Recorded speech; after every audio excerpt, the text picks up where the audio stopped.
Porque eles pensam o seguinte, o que funciona para a China é para a China, o que funciona para o Japão é para o Japão, o que funciona para a América é para a América, o que funciona para o Brasil é para o Brasil. Já a gente, por conta do universalismo americano, a gente quer imaginar que só existe um modelo único que teria que ser aplicado para todas as pessoas do planeta Terra. E eles entendem que as características culturais e históricas de cada país determinam sistemas diferentes. Qual a maior lição do chinês que você acha que é factível e que o brasileiro poderia pôr no seu dia a dia ali?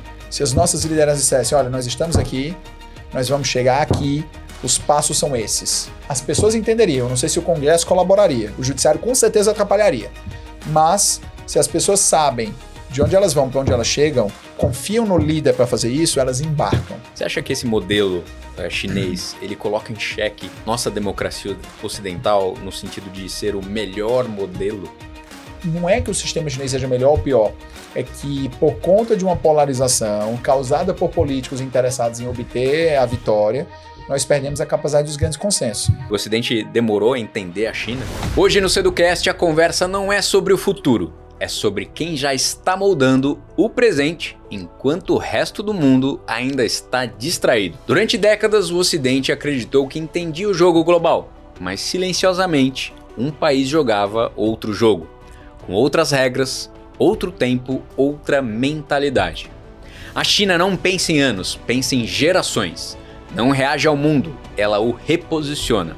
E para entender esse movimento, não basta opinião rasa, manchete ou ideologia. É preciso profundidade, método e vivência. Meu convidado de hoje é Emanuel Pessoa, advogado, negociador internacional, palestrante, mestre por Harvard e doutor da USP. Uma das melhores referências no Brasil quando o assunto é China e os seus impactos diretos no Brasil. Vamos conversar sobre poder, cultura, geopolítica, Taiwan e economia, e principalmente do que o Brasil está fazendo ou deixando de fazer diante da maior transformação global do nosso tempo. Se você quer entender o mundo que está nascendo, este episódio não é opcional, é necessário. Estamos no ar aqui com mais um Seducast, onde eu recebo profissionais de alta performance e hoje nós vamos falar sobre um assunto que eu tô curioso, você também, o mundo tá falando sobre a China. E eu trouxe aqui um cara que é especialista no assunto China, China-Brasil, China-Mundo. Bora lá, Emanuel, obrigado por estar aqui com a gente. Prazer ter você conosco aqui. Carlos, eu que agradeço o convite. Realmente é engraçado, né? A China já é uma parceira comercial gigante do Brasil há muito tempo. Acho que desde 2009, por aí, se tornou nosso maior parceiro comercial. Mas meio que parece que esse ano passado, 2025, é que a China pegou no coração do brasileiro. Aumentou o turismo, aumentou a importância, a curiosidade das pessoas.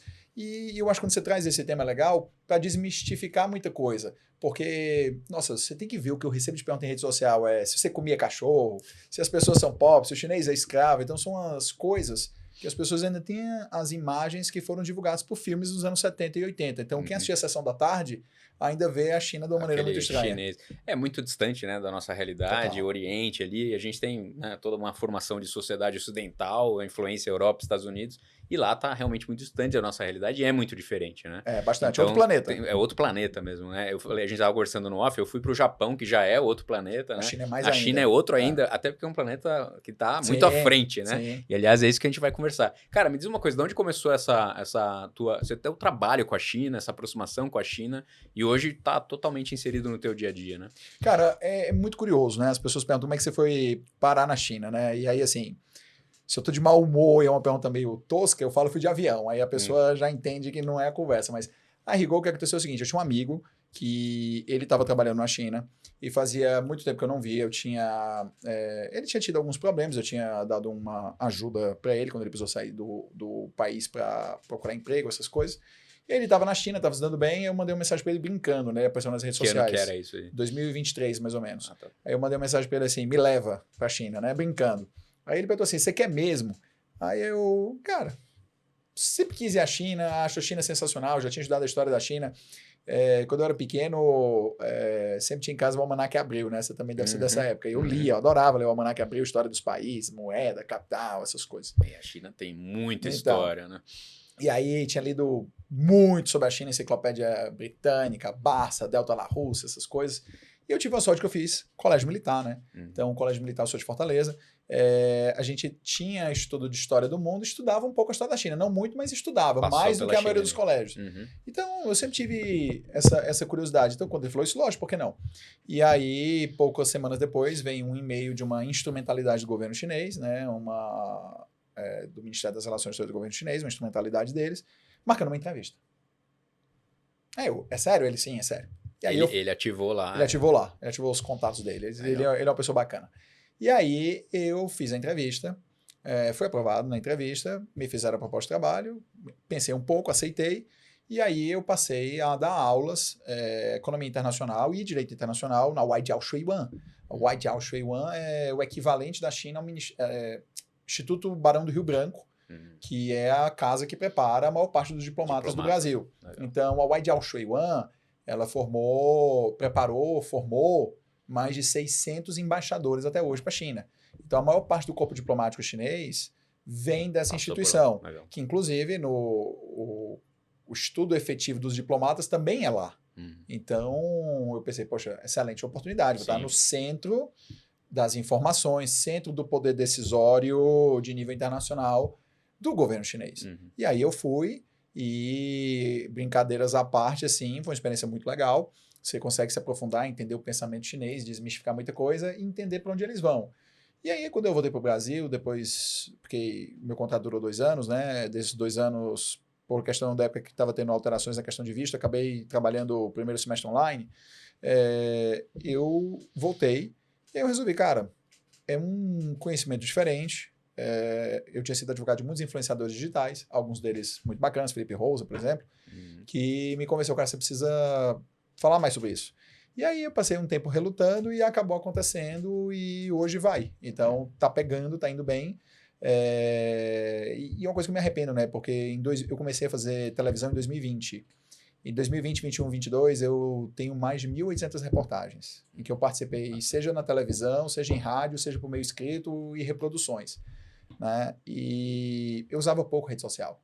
Se eu tivesse usado a rede social nessa época, na pandemia, que todo mundo estourou, eu acho que a gente estava falando de China hoje para um público maior. Antes mas tá indo bem. Do que nunca. Começou e tá indo bem. Tá indo bem. E aí hoje você está trabalhando de forma a levar empresários para lá, você tem mentorias, né, que você está construindo para o empresário começar a entender um pouco mais da China. Conta um pouquinho do que você construiu, depois a gente vai entrar no tema mais profundo da China. É assim, eu tenho estudado de advocacia, né? Não deixo de ser advogado, eu fui sócio de dois escritórios aqui em São Paulo que atuam com os maiores casos do Brasil. Eu participei de casos bem emblemáticos, né? Infelizmente, por confidencialidade um pouco difícil de falar, mas toda vez que acontece coisa lá em Brasília, é por isso. Por isso que acho que às vezes as pessoas gostam das minhas análises na internet, que eu consigo entender muito pelos lugares que eu trabalhei, que estavam ali e sabiam como as coisas aconteciam. Mas, obviamente, já saí desses lugares há muito tempo, mais de 7 anos, então... Mas dá uma visão ali de um global. Eu entendi a visão global, né? Mas não tenho mais conhecimento de coisas efetivas. Mas você consegue intuir. E aí, o que acontece hoje? Eu continuo um escritório de advocacia gourmetzinho, vamos dizer assim, né? Mais boutique, em que a gente tem um modelo americano de que para você, o que você coloca lá, na verdade, você ganha muito mais, então tem que ser um investimento. No sentido do que a gente proporciona para o teu negócio, economia de tempo, de recurso, melhoria, bababá. Mas focado em China, a ideia hoje a gente tem serviço de consultoria para as pessoas que querem entender a China ou fazer negócios com a China. Vou criar agora um serviço de mentoria para empresários ou pessoas que precisam ter um conhecimento mais profundo, desenvolver relacionamentos, ou simplesmente, muitas vezes são pessoas que são ligadas a setor importador-exportador, e precisam saber se conduzir. Então, elas precisam ter um entendimento mais profundo sobre China. E a gente também tem montado, né, algumas missões empresariais para a China. E aí, agora eu vou começar a expandir essas missões para ir para algumas feiras, como, por exemplo, a Canton Fair, entre outras coisas. Legal, muito bom. Cara, você falou de desmistificar um pouco a China para o brasileiro, né? A gente vai fazer esse bate-papo aqui. Qual foi a primeira coisa que você desmistificou quando você chegou lá e começou a sacar o que era diferente do que você imaginava? 3 coisas muito, muito claras. Primeiro, o chinês tem um nível de liberdade que é absurdamente incompatível com o que se fala no Brasil. O chinês é extremamente mais livre do que as pessoas no Brasil são levadas a crer. E aí você começa a entender por quê. 1,5 bilhão de pessoas com internet 5G, elas conseguiriam achar qualquer meio para obter informações de fora. Tem um fluxo muito grande de estrangeiros indo e vindo fazendo negócios, então também informações fluem muito. E você não consegue ter uma população hiperconectada que seja oprimida. Então não faz sentido nenhum. E você descobre que o chinês é muito Mas livre. tem um controle da internet lá, né? Também, né? O controle da internet eu entendi na China. Obviamente, existe alguns controles sobre o tipo de informação. Só que na China, os chineses, se eles querem acessar a informação de fora, eles baixam o VPN. Então eles conseguem acessar a informação. Então, o controle da informação da China, a proibição de alguns aplicativos, já tem uma motivação econômica e não uma motivação política. Mesmo, né? O que acontece? E aí eu ouvi isso de alguns chineses muito graduados. Se nós tivéssemos deixado eles falando o WhatsApp, o YouTube, né, o Facebook entrarem na China nos anos 2009, 2010, por aí, nós não teríamos o WeChat, não teríamos o Bilibili, não teríamos o Douyin, que é dono do TikTok. Alibaba não teria, né? Seria a Amazon, seria. Então, eles protegeram a indústria. Eles fizeram isso para criar empresas locais gigantescas que agora se expandem para fora. Então, a China praticou o que a gente chama de teoria da indústria nascente. Thomas Jefferson fazia isso nos Estados Unidos, que era um certo nível de protecionismo quando você está criando novas indústrias, e quando elas são capazes de competir, você faz uma abertura gradual do mercado para que elas não fiquem reféns da falta de competitividade que impede a melhoria dos procedimentos, tecnologia e etc. Então, intencionalmente foi bem feito. Foi intencional, é econômico. O fundamento principal é econômico. Então, esse é o primeiro ponto que me chocou bastante na China, que é você desafiar as convicções que você é levado aqui quando você mora no Ocidente. Segundo ponto, que parece uma brincadeira, é a segurança. A segurança da China é um negócio que é absurdamente surreal. Se eu deixar o meu relógio, tá? Se eu largar o meu relógio num rooftop, num dia de verão, lotado, em cima de uma mesa, e eu voltar 3 dias depois, ele está guardado com a descrição das minhas características. E se eu tiver pagado a conta com alguma coisa com o WeChat, por exemplo, e os chineses lá conseguirem me contactar pelo WeChat, eles vão me contactar para eu ir buscar o relógio. O WeChat é o WhatsApp, super aplicativo. É o WhatsApp faz tudo. Você faz pagamento, faz tudo. Né? Ele, na verdade, é um ecossistema de aplicativos. Então, super app, né? Super app. Então, o segundo ponto é a segurança. A segurança da China é simplesmente absurda. Quando você vê tudo chineses... lá tem surveillance, né? Tudo gravado também. Tem. Por isso que sabem que era você que deixou... Mas o maior ponto não é esse. O maior ponto é que na China a punição é efetiva. Então eu vou te dar um exemplo, tá? Que eu acho que esse é o exemplo mais sensacional. Eu vi um dia chineses brigando na rua. Eles chegam perto, se peitam sem se encostar, gritam, colocam um dedo aqui no nariz. Você acha que vai sair uma luta, não sai. É isso. Porque se um bater no outro, ele vai para a delegacia, e aí ele só sai pagando, acho que era 7 mil RMB, que dá mais ou menos uns 5 mil reais, tá? Por aí. Então para ele não resta isso, uma lesão corporal leve. A briga é aí, né? É aí. O grito. Então, a briga é no grito. Então, o chinês, ele sabe que se ele comete um crime, ele não vai apelar para a bilionésima instância igual o Supremo Tribunal Federal do Brasil aqui cria. Ele não vai ter o juiz garantista. Não é um juiz filhinho de papai que fez uma federal. Eu fiz federal, tá, pessoal? Então, eu acho que eu posso falar desse jeito. Mas um juiz que fez federal e acha que o ápice do direito é impedir bandido de ir pra cadeia. Tá? Isso não existe na China. É o contrário. Você fez algo errado, cadeia. Processo penal super rápido. Super rápido. Decisão, execução mas não é porque eles não dão as garantias. Eles têm várias garantias criminais, e os meus amigos advogados chineses falam, funciona. É efetivo. Só que o processo não é demorado. Porque como há poucos crimes, há poucos casos. E como os juízes não são orientados a essa história de um garantismo excessivo, vão para cadeia. Executa rápido. Segundo ponto, então, segurança. É um negócio surreal de absurdo. E o terceiro ponto é comida. A comida na China não é o que as pessoas falam. Você vai chegar na China, você vai ficar comendo escorpião, barata. Não, a base da comida chinesa são vegetais, que é excelente, tá, pessoal? Eu sou um cara super carnívoro. Se eu pudesse, eu fazia churrasco todo dia. Mas a China é o único país que eu já visitei que eu conseguiria passar 6 meses tranquilamente comendo só verduras, legumes e vegetais. Tanta forma de fazer, cozinhar. Que... O quilo do brócolis, gigantão, dava mais R$2,20. Isso em lugares caros, pra você comprar. Mais barato dava R$1,70. Aqui, se você for no Pão de Açúcar pra você comprar 300 gramas de brócolis, é R$7. Então, é óbvio que para a família comum, não é barato você consumir vegetais.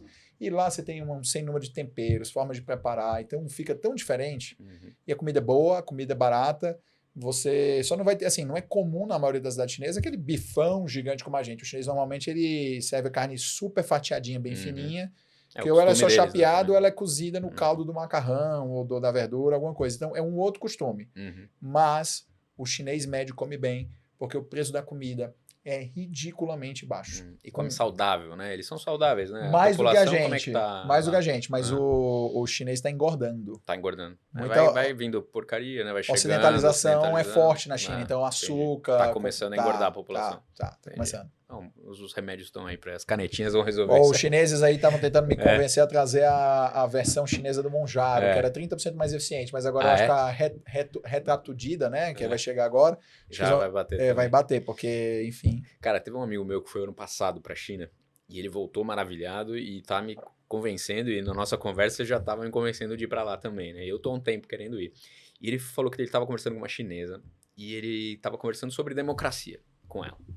E a conversa foi surpreendente, porque ele perguntou e falou assim, pô, mas aqui você não tem uma democracia, você não pode votar, né, não sei o que e tal. Ela pegou e falou assim pra ele, falou assim, mas olha, você pega os Estados Unidos, que tem uma democracia, vai, elegeram o Trump. Então, nas palavras dela, tá? Não sou eu que tô falando. Eles elegeram o Trump. Olha que absurdo. Imagina se a gente pudesse votar e a gente escolhesse um Trump da vida. Então, segundo ela, né, o Trump tava fazendo um mau trabalho e tal. E aí me pôs a pensar, realmente, pô, o nosso governo aqui, você não elege, mas eles fazem um bom trabalho para nós. E ela falou, eles estão trabalhando para nós, tá melhorando a educação, tá melhorando toda a infraestrutura. Então, o nosso governo faz bem. Não precisamos votar. Ela não sentindo falta de votar. Na verdade, ela vota, outro paradoxo. Tá? Tem o voto ali. Ela não vota ali em cima. Não, lá, né? não, é um pouco diferente. É que assim, isso é uma confusão muito grande, tá? Os chineses entendem que o sistema americano é um sistema capturado, porque os deputados nos Estados Unidos eles são eleitos com muito apoio financeiro. São poucos deputados que são eleitos sem ter dinheiro de lobby, tá? Apoiando, porque lá você tem um financiamento privado de campanha fortíssimo. Que no Brasil, boa parte das pessoas são eleitas, não tem votos suficientes para serem eleitas. Menos de 20% do Congresso da Câmara dos Deputados teria sido eleito por voto. E boa parte usa financiamento de campanha de forma, né? A gente sabe os escândalos que se sucedem. Aqui, Como é que é o sistema na China, né? Surpreende as pessoas. A China tem 9 partidos políticos. As pessoas acham que só tem um, tem 9. Só que a gente fala que a China só tem um partido porque só um é dominante. Então, nos Estados Unidos, a gente fala que só tem 2 partidos, que é o Republicano e o Democrata, porque só 2 são dominantes, mas tem mais de 100. Tá? Tem mais de 100. Então, rigorosamente, você fala que a China tem um partido porque só um é dominante. Dominante mesmo. E exerce o poder. Só que para você, na China, chegar no topo, você precisa, primeiro, tem que ser do partido. Dentro do partido seleciona, na China a seleção do partido é brutal. Eles mais ou menos têm 100 milhões de pessoas no partido, então é um número grande, né? São 8, 9% da população chinesa. Mas eles só querem os melhores notas da faculdade, os melhores trabalhadores, os que dão mais resultado. Né? Então, se você entra no partido, você tiver um puta do mérito. Por exemplo, o próprio Xi Jinping tentou entrar no partido 10 vezes. Tá? O pai dele tinha sido exposto nos expurgos da época lá do Mao. E para ele conseguir voltar ao partido, ele precisou de 10 tentativas para entrar no partido, 9, 10 tentativas, mostrando competência. E aí você vai escalando província, tamanho. Aí eles te mandam, se você está no partido, não quer dizer que você vai trabalhar no governo, mas aí você vai trabalhar no governo. Eles te dão um cargo mequetrefe, lá onde Judas perdeu as botas. Se você for bom, eles vão te promovendo e te mudando de lugar. Você sobe. Resultado eles medem por PIB, asfaltamento, construção de rodovia, aumento de faturamento, desenvolvimento. Concreto mesmo. Dados concretos. Porque existe uma competição muito grande. E aí o ponto do chinês é assim, que é o ponto do partido. O partido, as pessoas no Ocidente têm uma dificuldade de entender isso. O partido deriva a legitimidade da satisfação popular. Então o que acontece na China é muito comum. Se um grupo, e eles monitoram a internet para isso, tá? Se um grupo de chineses está reclamando na internet, e veja, eles podem reclamar, as pessoas falam que não reclamam. Se um grupo de chineses reclama, por exemplo, que em determinado lugar está faltando uma rodovia ou está faltando uma ponte... Estão reclamando de algo... Estão reclamando na internet, a reclamação começa a aumentar e começa a ver que tem um volume suficiente de reclamação, o partido não espera as pessoas fazerem um protesto. E acontece, tá? Tem protesto. As pessoas, eles não esperam, eles vão lá, tá bom. Faz sentido mesmo construir uma rodovia aqui? Faz sentido passar a ponte que o povo está reclamando? Faz. Então nós vamos fazer. Aí vai e faz. Então isso dá um nível de satisfação das pessoas com o governo que no Ocidente não se entende. E aí vem o que o chinês entende como democracia, que é a democracia com características chinesas. Eles se entendem como democracia, tá? Para o chinês, a democracia é atender os interesses do povo. No Ocidente, democracia é escolher quem você governa, quem te governa. Não necessariamente que vai ser melhor. Né? Então existem 2 visões diferentes de democracia. Então, para o chinês, ele tem a democracia chinesa. Totalmente o jogo, né? É que A visão é outra, né? é que existe uma característica em sociologia chamada universalismo. Tá? O universalismo ele faz com que a gente deseje que as outras pessoas tenham que pensar como nós pensamos. Então, se os americanos eles conseguiram muito universalismo por meio dos soft skills, soft power, Hollywood. Então você vê hoje, por exemplo, vem aqui em São Paulo. Você vem em São Paulo, aí você vai sair com a sua esposa lá para tomar um café da manhã numa padaria, tá? Você vai nas melhores padarias de São Paulo, o que tem escrito no café da manhã? Toast com avocado. Não é tapioca, cuscuz, tapioca até tem, mas não é cuscuz com queijo coalho e carne de sol. Não é, eu sei, é tenebroso, tá? Eu odeio. Não é o cuscuz paulista que vai aparecer no café da manhã das principais padarias de São Paulo. Tudo bem, essa parte foi bom. Que coisa tenebrosa. Ervilha, camarão. É outra coisa. Nossa, aquilo ali é tenebroso. É a única coisa que eu não gosto em São Paulo, tá? Eu adoro aqui, mas o cuscuz paulista o negócio podia ser... É outro, né? Não é o cuscuz lá que você tá podia ser acostumado, extinto esse troço. Meu Deus do céu. Outro dia na Rádio Bandeirantes, o pessoal me colocou no foguete que filmaram eu falando isso. A quantidade de paulistas que me mandou mensagem é muito bom. Tudo bem, pessoal. Aí começa a discussão, bolacha ou biscoito, e aí acabou, né? É bolacha. É isso aí. É bolacha. Tá? É bolacha. Aí os nordestinos estão alinhados com os paulistas nisso. Isso aí, né? Então, o chinês, ele se baseia no seguinte... uma visão diferente desse universalismo americano. Porque eles pensam o seguinte, o que funciona para a China é para a China, o que funciona para o Japão é para o Japão, o que funciona para a América é para a América, o que funciona para o Brasil é para o Brasil. Já a gente, por conta do universalismo americano, a gente quer imaginar que só existe um modelo único que teria que ser aplicado para todas as pessoas do planeta Terra. E eles entendem que as características culturais e históricas de cada país determinam sistemas diferentes. E é fato. Por isso que, normalmente, você não vê a China envolvida em golpes de Estado, você não vê a China envolvida em mudanças de regime, porque para eles é o seguinte, a gente vai fazer comércio. Essa história de se meter em mudança de regime fica caro, porque eles não querem ninguém se meter no regime deles, então eles não se metem no de ninguém, e eles entendem que se você patrocina mudança de regime, você fica atolado num país. Então, é caro. Os americanos pagam o preço dessas coisas até hoje. Então, os chineses entendem que eles são democráticos, porque o povo é atendido no que o povo deseja. Essa é a visão. Tá resolvendo ele, né? Essa é a visão. O Seducast é o podcast da Sedu Seguros, que é a única corretora Prime do mercado. Nós somos especialistas em seguros benefícios corporativos, saúde, odonto e vida para empresas que exigem excelência. A Sedu Seguros é a corretora das melhores empresas para se trabalhar, porque entregamos mais que um seguro. Oferecemos gestão estratégica para o RH, eficiência financeira para a empresa e uma experiência diferenciada para sócios, colaboradores e os seus familiares no uso do plano de saúde. Com o nosso concierge exclusivo, não importa qual seja o plano, a experiência é Sedu Seguros.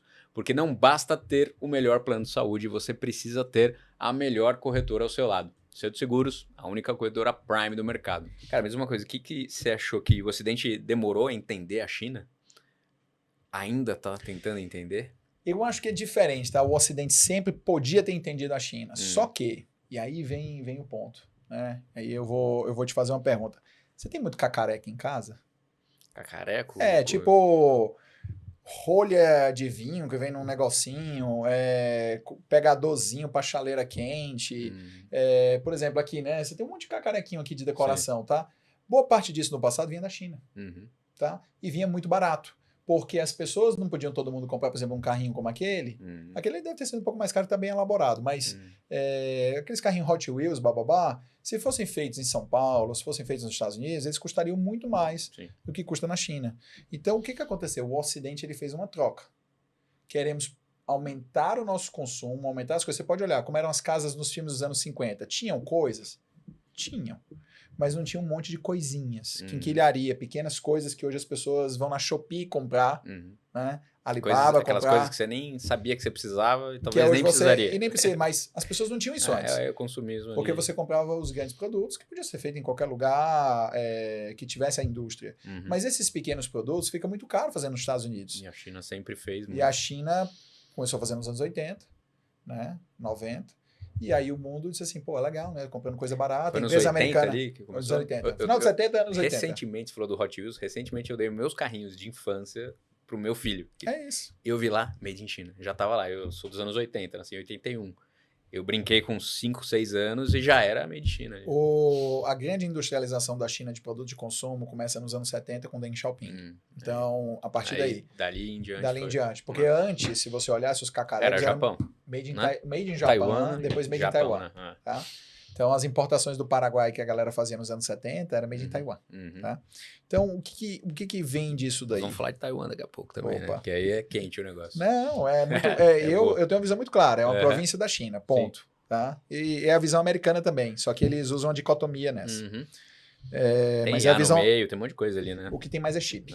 Mais do que IA. A questão é o chip. A questão é chip. O que interessa é chip. Que suporta IA. Mas aí, então, o que fez? O Ocidente ele trocou a sua comodidade por mandar empregos e investimentos para a China. Só que o Ocidente foi arrogante. O Ocidente achava que a China ia se manter indústria de cacareco pro resto da vida. E eles esquecem de uma coisa. Eles tem até aprendendo como se faz as coisas. Tem um prêmio Nobel, Kenneth Arrow, que ele tem um artigo econômico muito bom, acho que é dos anos 70. As implicações de aprender fazendo. Acho que é essa a tradução do artigo dele. Então, quando você manda as indústrias para a China de cacarecos, é óbvio que os chineses que estão lá fazendo vão aprender a fazer. Como os chineses juntam muito dinheiro, em algum momento, ou o governo vai emprestar, eles vão montar as próprias indústrias. Tem uma questão de patente também, que eles não respeitavam a patente. Hoje super respeitam, porque hoje eles geram as patentes.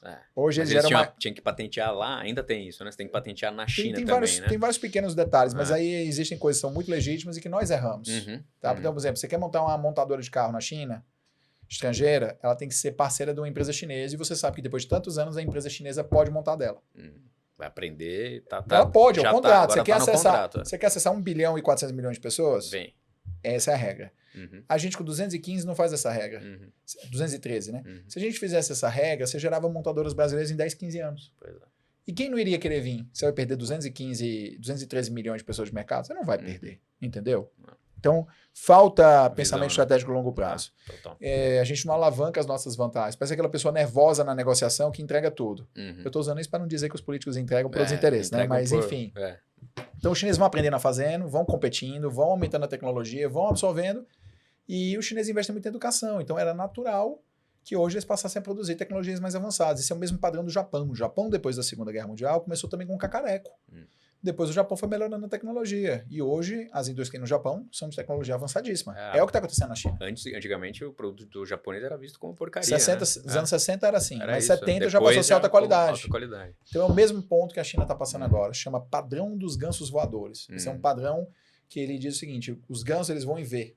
Então o ganso que está na frente é o primeiro que faz a indústria. Ele pega a resistência. Quando ele começa a ficar com mão de obra cara, indústria de tecnologia avançada, ele joga as fábricas mais baratinhas, de mão de obra intensiva, para os países vizinhos ou próximos. Então o Japão irradiou para a Coreia, irradiou para a China, irradiou para Singapura, irradiou para Taiwan. Tá? Taiwan como província, tá? Sempre. Esse é um ponto, para mim, que eu acho que as pessoas precisam entender a questão da história. E os americanos irradiaram para a Ásia, principalmente, mas também por muito tempo irradiaram para a América Latina as indústrias. Porque você desloca as indústrias que passam a ser dependentes de uma mão de obra que fica muito cara no seu país. E com isso, com o tempo, esse ganso que está atrás, ele vai subindo na fileira. E aí depois é ele que reexporta as indústrias. Então é um ciclo natural do processo econômico industrial. Olha, se você é empresário ou líder, já deve ter percebido que o maior desafio da sua empresa não estão nos números ou na estratégia, está nas pessoas. Gestão de time, liderança e engajamento segue sendo as principais dores de quem lidera no Brasil. Eu também sou host do Melhorescast, o podcast das melhores empresas para se trabalhar, e me conectei com alguns dos melhores gestores de pessoas do país. Juntos, criamos o GMAT. E o método das melhores empresas para se trabalhar. A última imersão GMAT reuniu empresários, CEOs, líderes e RHs que saíram com clareza, ferramentas práticas e visão estratégica. E já estão transformando as suas empresas por meio de cultura, liderança e engajamento. A próxima imersão já tem data. Serão dias intensos com conteúdo prático, aplicável para quem quer sair do operacional, fortalecer a liderança e construir times de alta performance. Gestão de pessoas não é opcional, é prioridade para crescer de forma sustentável. Aprenda com quem faz, com método e resultados comprovados. Cultura, liderança, engajamento e performance. Acesse o link, faça sua inscrição e venha para a próxima imersão GMAT. Taiwan, vamos lá. Dá a tua opinião aí sobre isso. E se você acha que é iminente o que vai acontecer aí, da China invadir ou não. Em primeiro lugar, eu não posso considerar invasão se eu considero que Taiwan Você já não província considera chinesa. invasão, sim. Você considera historicamente China. Não, Taiwan é da China. Sim. Tá? Isso é uma coisa que precisa ser muito, muito clara. Mas por quê? Porque o que aconteceu? O governo da China era gerido por um partido chamado Kuomintang. Tá? O líder dele era o Chiang Kai-shek. Chiang Kai-shek era o presidente da China. Ele perdeu a Guerra Civil por Mao em 1949. As suas forças fugiram para Taiwan. E os americanos deram proteção. Tá? Mas os próprios americanos nunca reconheceram Taiwan como um país independente. Qual é a dicotomia dos americanos com Taiwan? Tá? Há muito tempo. Desde os anos 80 e 90, Taiwan é uma questão estratégica primeiro, né? Uma ilha perto da China, questão militar, contenção. Tá? Esse é um ponto. Mas a partir dos anos 90 e 2000, Taiwan passou a ser o principal produtor de chips. Aí que a discussão de hoje é essa. Né? E os chips mais avançados. Então hoje Taiwan é um grande produtor de chips avançados. Mas em tese essa tecnologia não pode ir para qualquer lugar? Bom, os taiwaneses não vão mandar a tecnologia avançada para outros lugares, porque no padrão do ganso voador você só manda as tecnologias mais baixas. As principais ficam no seu país. Mas numa tomada chinesa. Então, mas aí é o ponto que as pessoas precisam entender. Taiwan hoje tem um padrão de vida muito superior da China em termos de econômicos, mas eles vão se aproximando ao longo do tempo. Vai haver uma convergência de padrão econômico. E o segundo ponto é que a China está produzindo cada vez mais chips de qualidade. O que acontece? Qual vai ser a importância de Taiwan para os Estados Unidos quando a China atingir o mesmo nível de produção de qualidade técnica do chip de Taiwan? Só territorial mesmo. Meio que zero. Passa a ser meio que zero. Porque o grande benefício de Taiwan nos Estados Unidos hoje é a produção de chips. Então, se a China chegar no nível de produção de chips de Taiwan, os americanos vão comprar os chips da China. Porque as empresas compram de onde é mais barato. Ponto final. Então, quando isso acontecer, quando a China começar a produzir os chips na qualidade de Taiwan, com produção industrial seja mais barato. Mas isso leva tempo ainda? Porque dizem que eles estão na vanguarda. Olha, ali, né, todo ano as pessoas dizem que a China vai em Taiwan no ano seguinte, né? E não foi. Então já está iminente ainda. Não, e não foi. Então o que acontece é que a China não tem nenhuma intenção de ter um conflito militar por Taiwan, porque o pensamento chinês é de longuíssimo prazo. Eles sabem que tão logo eles batam a questão tecnológica e tem uma convergência de qualidade de vida. Pronto. Taiwan naturalmente resolve financeiramente ali, naturalmente ela perde o impacto, o impulso de estar afastada da China. E aí não vai ter conflito. Não vai ter porque os americanos defenderem, e os próprios taiwaneses não vão querer mais essa situação. Então, cada ano que passa, aumenta o número de pessoas em Taiwan mais favoráveis a uma reintegração com a China. Então, vai acontecer naturalmente, daqui a uns 30 anos, mais ou menos, 20, 30 anos, deve acontecer a reunificação pacífica. Veja que os chineses esperaram um tratado com os ingleses chegar no seu curso em 1999 para pegar Hong Kong. Mao poderia ter invadido Hong Kong, desde que a China se tornou nuclear. Se Mao tivesse invadido Hong Kong, você acha mesmo que os ingleses tinham efetivo para defender a ilha? Não. Mas eles esperaram, porque eles não querem conflito. Conflito disrupta a economia, disrupta as exportações, disrupta os investimentos. Eles têm paciência. Eles podiam ter invadido a qualquer momento. Essa visão de longo prazo que eles têm, né, até por serem milenar, dá esse lugar de... A maior visão de longo prazo é por ser um partido único. Então, eles decidem uma direção para onde vamos e é aquela direção. Tá? Então, a direção já está decidida. Então, não vai ter invasão. Você acha que esse modelo chinês, ele coloca em xeque a nossa democracia ocidental no sentido de ser o melhor modelo, já que a gente está vendo um outro performando muito melhor? Então, o que aconteceu com o Ocidente, né? O que aconteceu com o Ocidente? As pessoas às vezes não entendem isso. O Ocidente perdeu os grandes consensos. O Ocidente já teve os grandes consensos. Então, por exemplo, os americanos tinham um grande consenso, liberdade de expressão. Quando é que a liberdade de expressão, o grande consenso americano morreu?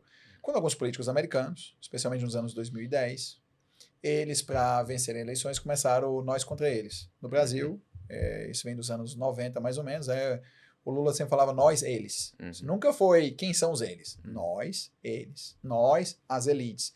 Porque você cria uma dicotomia na sociedade que torna mais fácil a dominação. Sim, tá? Que é o que até hoje é o tom esse. Então, só que isso você tira os grandes consensos. Porque agora o que a liberdade de expressão vale quando é a minha, não vale quando é a sua. E eu não enxergo nem o que tem de bom do outro lado. Não, você nem quer conversar. Você nem quer. Eu acho que o Canal Foco, eu fui almoçar com um cara do Canal Foco, ele disse, provavelmente quando o teu vídeo for pro ar, já vai ter do pau deles, que eles colocaram lá 25 ou foi 30 pessoas de esquerda com 25, 30 pessoas de direita. E ele me falou que dos 5 tópicos, eles chegaram em consenso em 3. Olha que legal.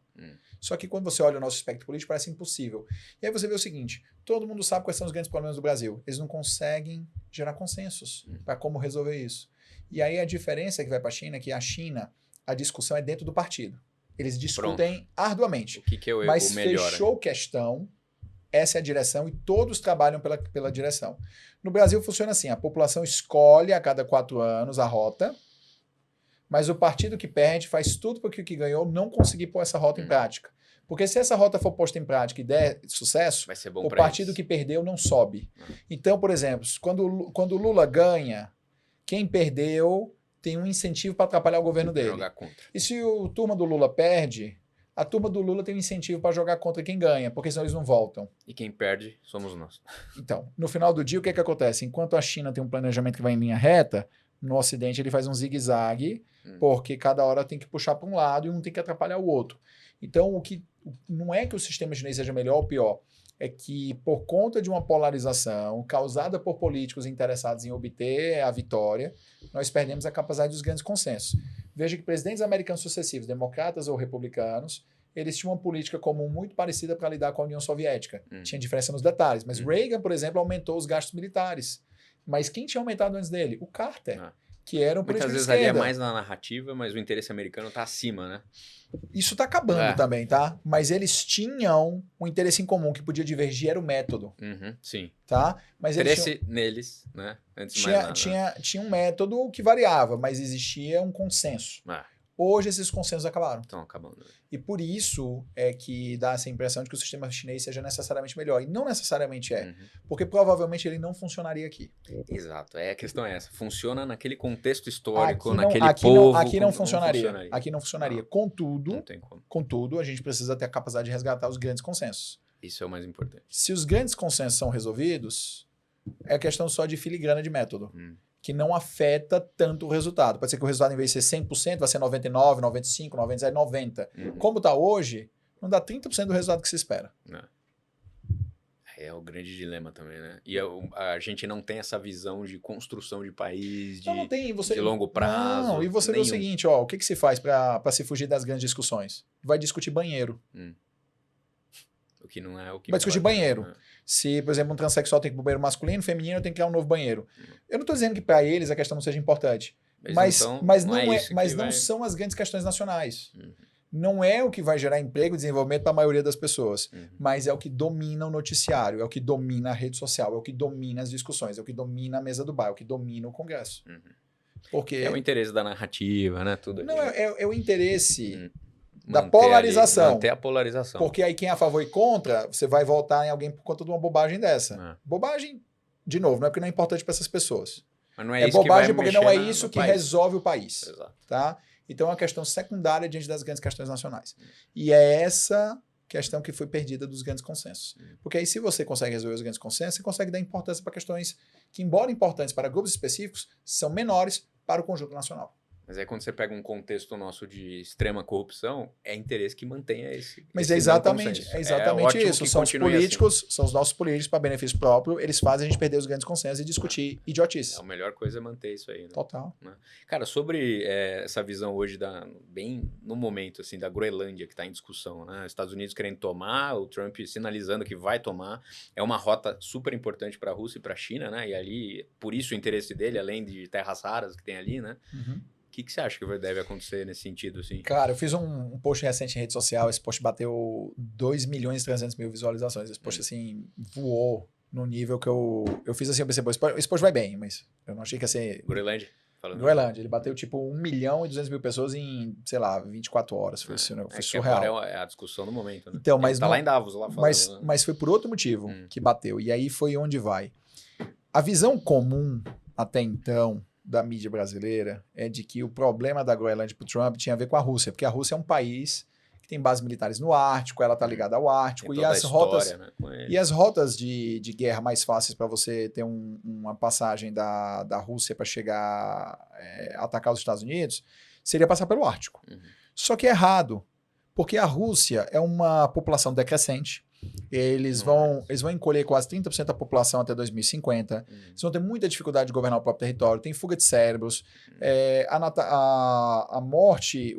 cara, o cara solteiro que quer bagaçar, ele tem que morar na Rússia, porque a desproporção de homem para mulher é gigantesca lá por conta de guerra, fuga de cérebro, morte por alcoolismo, todo tipo de coisa que você imaginar.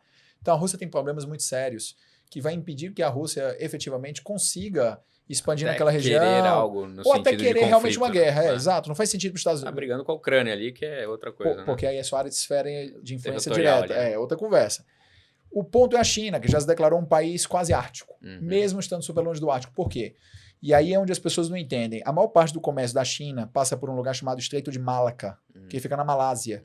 É um estreito assim muito miudinho, que é militarmente ali meio que um feudinho americano. Então, para a China conseguir aumentar o seu comércio, tanto com os Estados Unidos quanto com a Europa, sem depender da passagem pelo Estreito de Malaca, onde ela pode ser simplesmente fechado pelos Estados Unidos, o melhor caminho é navegar pelo Ártico. Tem uma grande área de águas internacionais. Só que é complicado por conta do gelo. Só que com o aquecimento global, as rotas marítimas do Ártico vão se abrir. Né? E aí você vai diminuir muito o tempo de levar mercadoria para a Europa, você vai diminuir a dependência de passar por um estreito que militarmente os americanos podem fechar amanhã. E na China a preocupação militar é uma preocupação muito grande por causa do século das humilhações. E então a China é o real adversário americano no Ártico. Sim. Primeiro ponto, pelas rotas marítimas. Mas o fato dos Estados Unidos ter o controle da Groenlândia, ela vai controlar a rota em si? Ela vai Ou ter... porque a Groenlândia é o entreposto? Ela vai poder fechar as rotas, né? Ela vai estar ali, vai ter o mesmo... Ela tá ali na Groenlândia, ela mas vai ter a rota mesma... você continua. Então, mas ela vai ter... Os Estados Unidos nunca fecharam o Estreito de Malaca, mas eles vão ter a mesma capacidade de fechar... Presença, né? Mesma capacidade de fechar que eles teriam com o Estreito de Malaca. Aí o segundo ponto são as terras raras. A Groenlândia não tem tanta terra rara. Tem, mas não é um volume absurdo. Os Estados Unidos não tem nada, né? Os Estados Unidos têm, só que não tem tanto. O suficiente para que eles precisam aumentar, né? O Brasil é a solução para os americanos. Só que o governo... governo... Tem um acordo nosso aí... Não, mas que patético, isso, né? patético. Entregamos, né? Entregaram. Só vender, cara. Não. O Brasil é a segunda maior reserva de terras raras do mundo, é metade das reservas da China. Você devia ter feito um acordo em que, tá bom, você quer terra rara, tem que refinar aqui. Ponto final. Tecnologia aqui. Aí você só pode exportar tantos por cento. O resto tem que ser feito aqui. Por quê? A China faz isso com algumas indústrias. Algumas indústrias de terras raras, que usam terras raras, se instalam na China porque existe um controle de exportação. Por exemplo, se a Apple quiser amanhã tirar toda a produção dela da China, ela não consegue. Por causa do controle de exportação de terras raras, que são usadas no iPhone. Então, por que você acha que... Você segura ali. Lógico. E aí a Apple fica lá, a fabricação da Apple na Foxconn em Shenzhen. Por quê? Porque ali perto está o refino de terra rara. Então as pessoas precisam começar a entender isso. Se você tivesse um certo controle de exportação de terra rara e demandasse o refino no Brasil, a Apple ia ser obrigada a montar uma fábrica para fazer iPhone aqui no Brasil daqui a 10 anos, por exemplo. Então você podia ter que Araxá. Araxá podia daqui a 10 anos ter 3 milhões de habitantes por conta da hiperexpansão industrial ao redor da mineração de terras raras. Mas o governo não está nem aí para isso. Não, entregou para liberar o cara. E enfim, sim vai, né? Cara, Taiwan a gente conversou, né, sobre isso. Você acha que deve levar muito tempo para a China chegar e superar? Em produção de chip? Tudo com a China é meio difícil, né? As pessoas diziam que a China ia levar pelo menos mais uns 6 a 10 anos para fazer aquele protótipo daquela empresa, que a empresa holandesa, a ASM, faz, né? Dos chips finos. Protótipo esse ano, né? Passado, 2025. Eles chegaram? Chegaram, assim. Que é um nível absurdo, né? Não é a mesma qualidade, mas 2025. E perde-se muito na produção, né? Tem um desperdício. Mas foi 2025.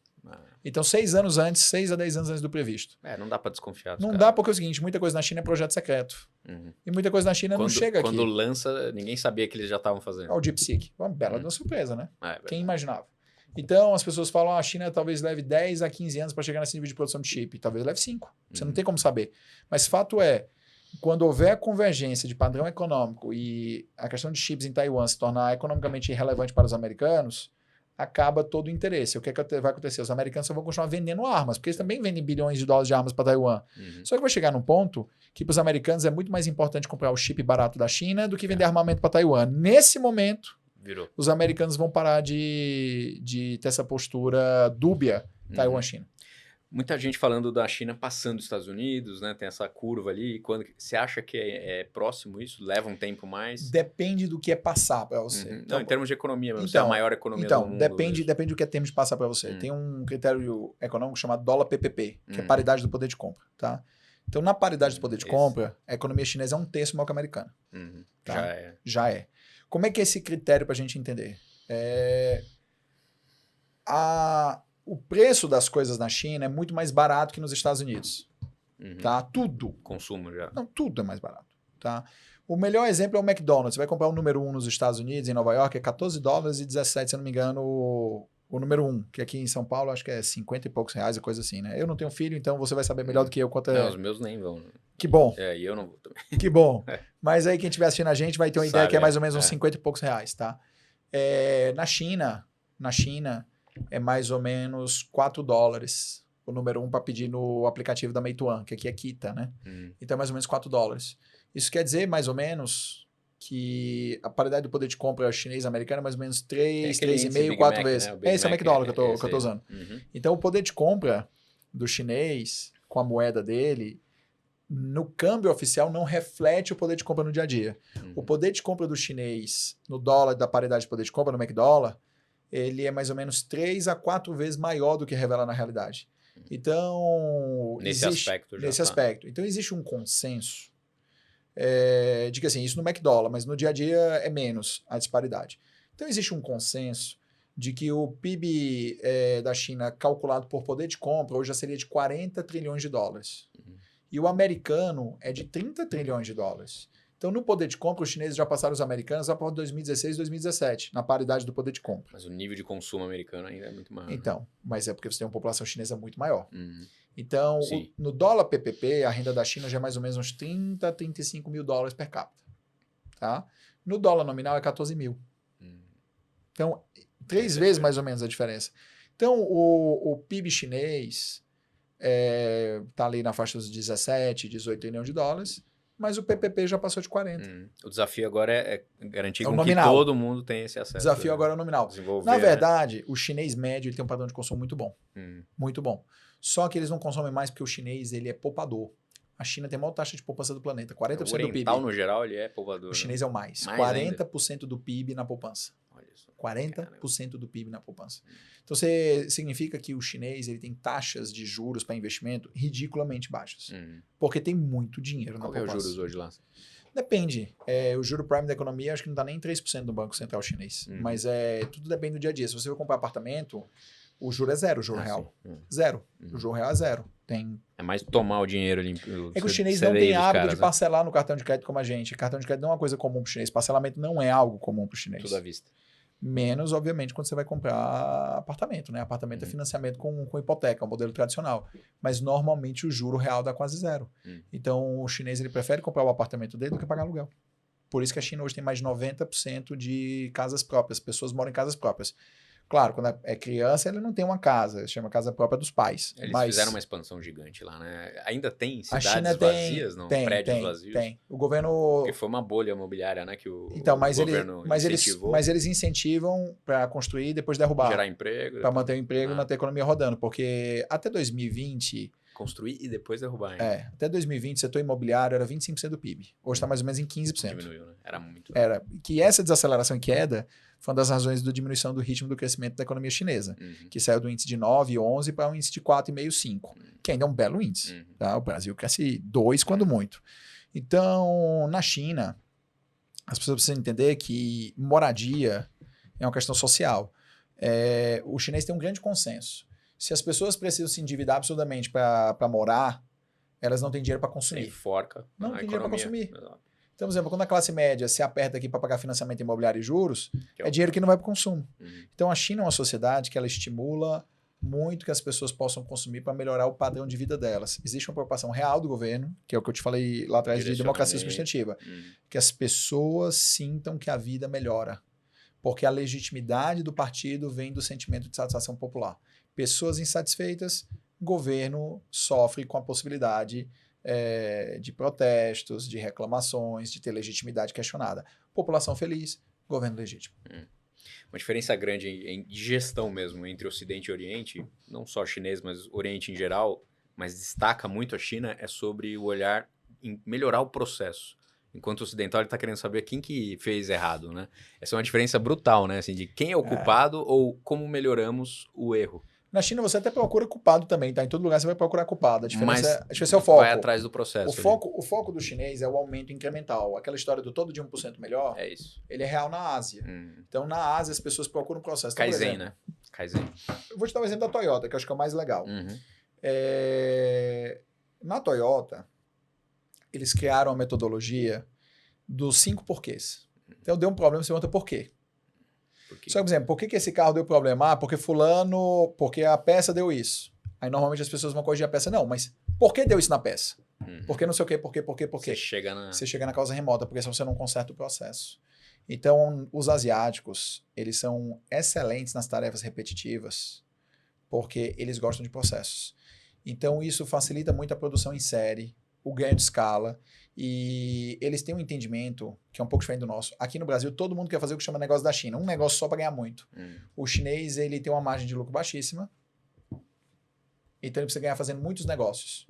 Então, para fazer muitos negócios, vender muito do mesmo produto, ele precisa baratear. Para baratear, ele precisa entender processo. Para entender processo, ele precisa entender onde está errado. Para entender onde está errado, ele tem que questionar.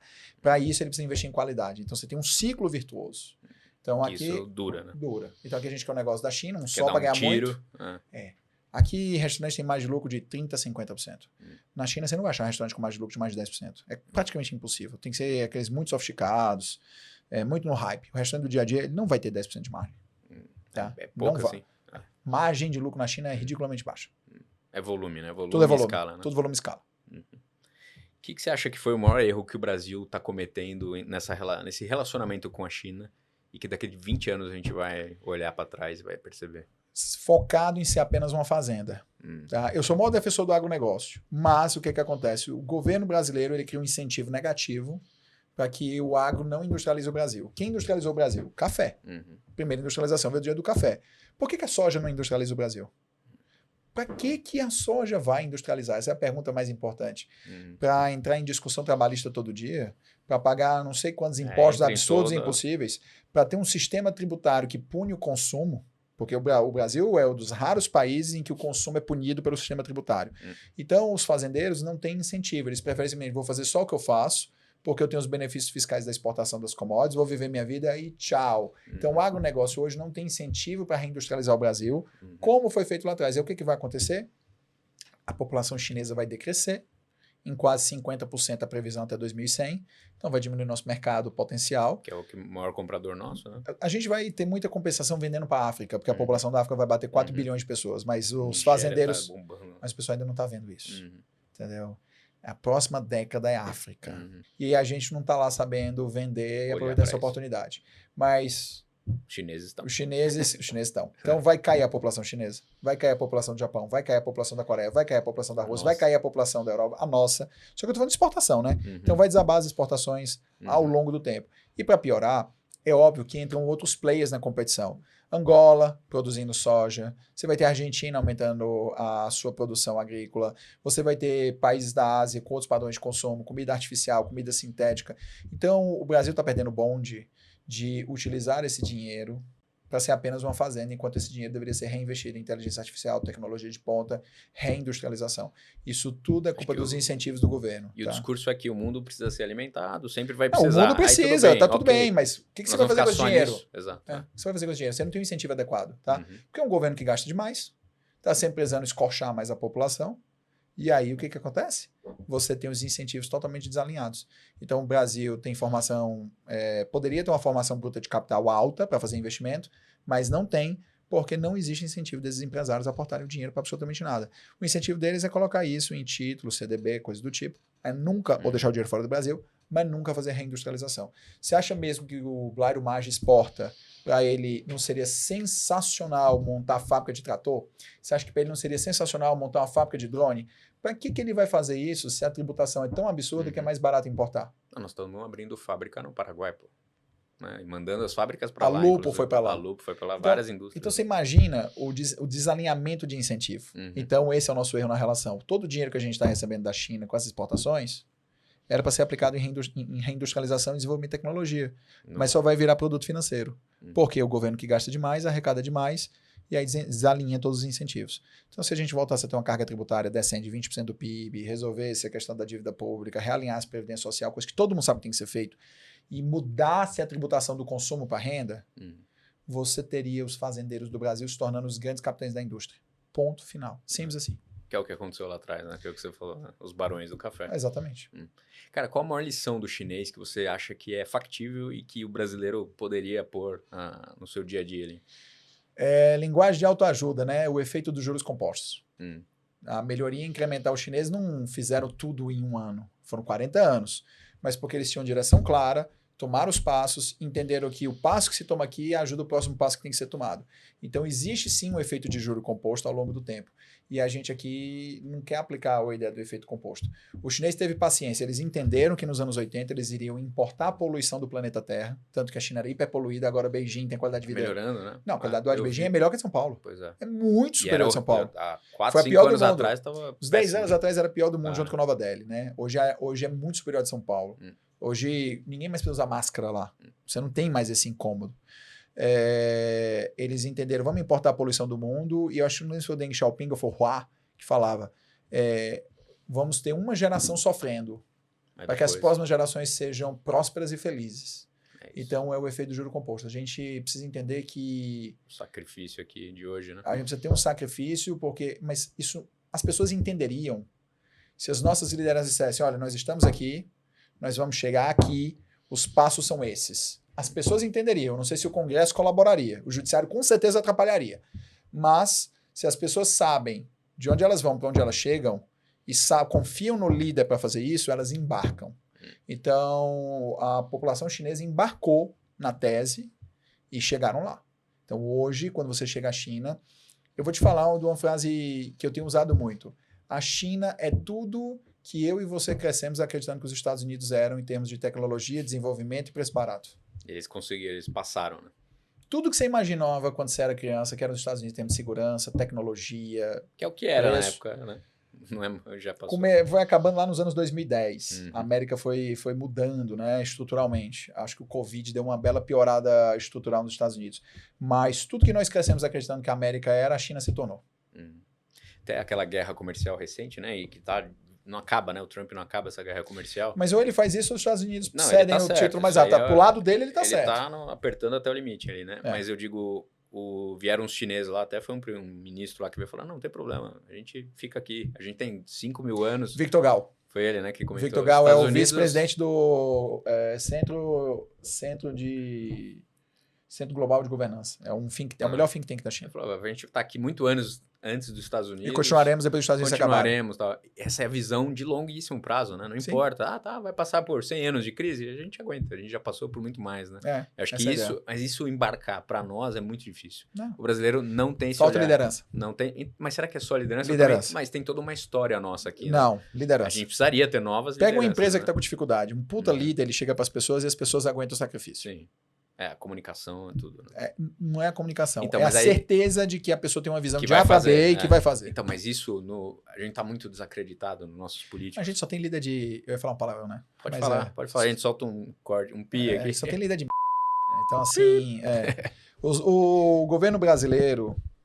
Todos os governos brasileiros dos últimos 20 e poucos anos teriam sido perfeitos se eles tivessem sido mandados para Bolívia para governar com um operador de lá, à distância, no deserto da Bolívia, né? No Salar do Uyuni, lá na Bolívia. Para governar de lá usando o roaming das nossas empresas de telecomunicação. Porque não chegaria nunca uma ordem, um comando, nada.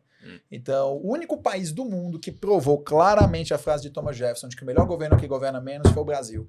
Porque é só cagada em cima de cagada. Não tem uma direção boa. Não, acerta coisas pontuais. Mas direção, você tá louco. Mas você vê alguém hoje com alguma luz? Não. Nenhum Não. político hoje? Não. Quando você para pensar numa luz, só me lembra a música do Roberto Carlos, que essa luz só pode ser Jesus. É a única Porque, que pode não, ver. no cenário político brasileiro, não. O Brasil desincentiva os melhores a concorrerem a cargos públicos. É o que a gente até fala, né? Assim, o governo poderia só não atrapalhar, né? Que já seria um ganho incrível. Vai pro deserto de sal na Bolívia, governa usando o roaming. Não chega já, nenhuma ordem, já não atrapalha ninguém. Já seria bom, né? Nossa, seria sensacional.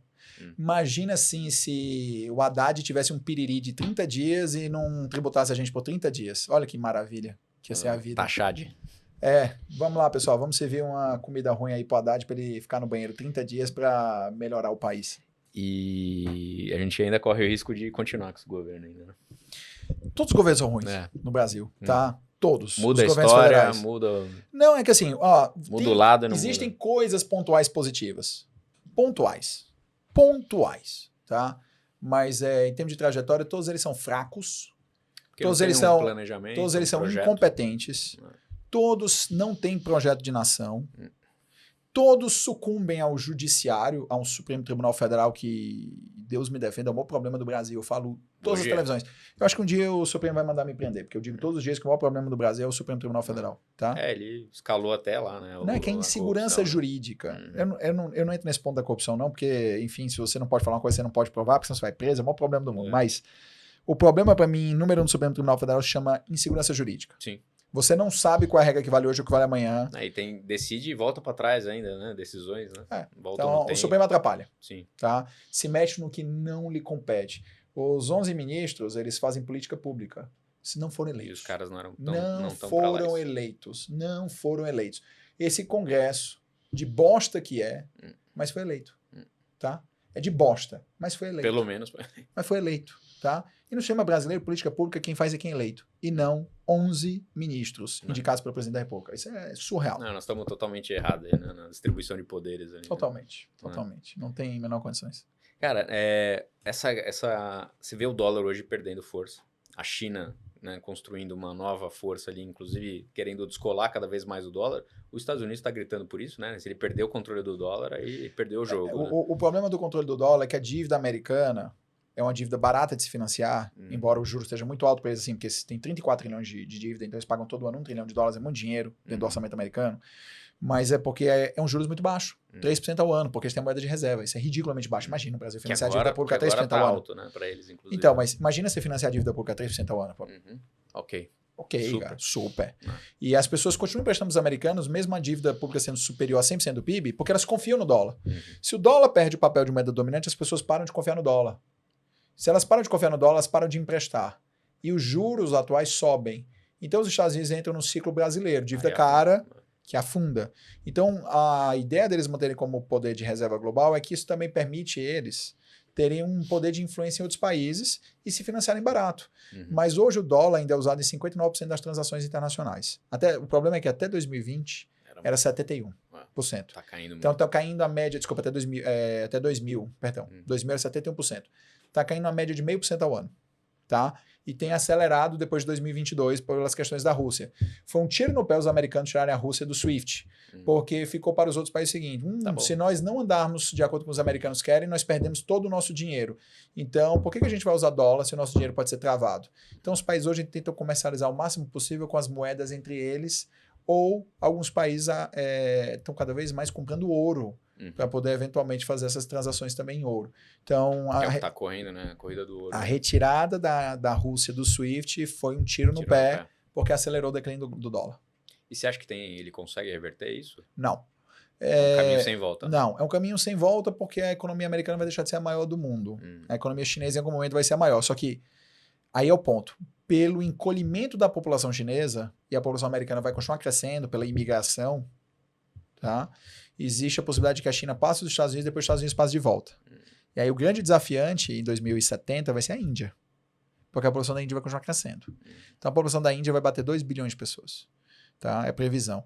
Então com 2 bilhões de pessoas, com os Estados Unidos vão ficar 450, 500 milhões, a Índia só precisa ter 1/4 da renda americana para poder passar a economia americana. Mas isso não significa que ela vai ter um maior comércio global. Porque a Índia é muito consumo interno. Mas isso significa que mais moedas vão ser utilizadas no comércio global. Então o dólar poderá continuar tendo uma posição dominante, mas vai ser abaixo dos 50%. E isso vai encarecer um pouco a dívida americana.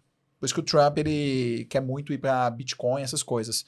Porque se você mudar a reserva global para Bitcoin, etc., os Estados Unidos terem a maior reserva de Bitcoin e coisas do tipo, você resolve o problema por via oblíqua. Eu ia trazer exatamente o tema do Bitcoin. Não, você resolve por via oblíqua.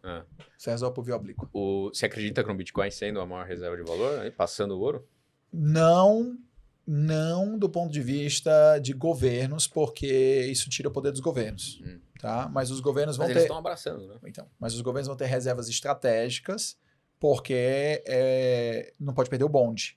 mas os governos vão tentar o máximo possível que a reserva não seja a principal reserva. Acho que é difícil passar o ouro, né? Então, mas a questão é, o ouro é um ativo físico que você controla. Uhum.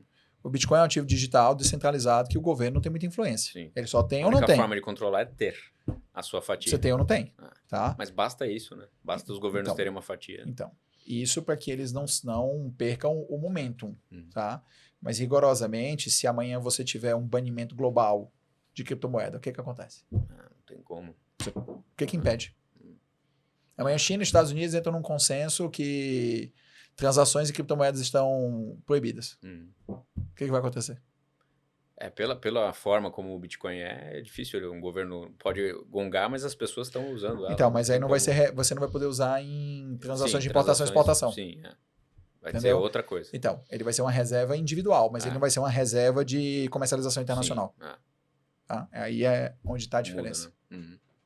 Cara, muito bom. Eu acho que você vai ter que voltar aqui, porque né, o assunto é quente. O assunto é longo, o China é tem grande. muita coisa para falar. Tinha algumas perguntas aqui ainda mais para fazer, mas eu vou dar o tempo aqui Não, para você vamos lá. voltar aqui, cara. Porque A gente volta, a China é até legal. porque tem assunto que não para e geopolítica tá acontecendo, né? Hoje a gente tá aqui, semana que vem já tem coisas novas acontecendo. Cara, a maior tragédia é que assim, o Brasil é a noiva mais bonita do mercado hoje, tá? Pois é, esse é o maior problema. E Só que a gente não sabe o valor que a gente tem. a gente é governado por um bando de incompetentes, cara.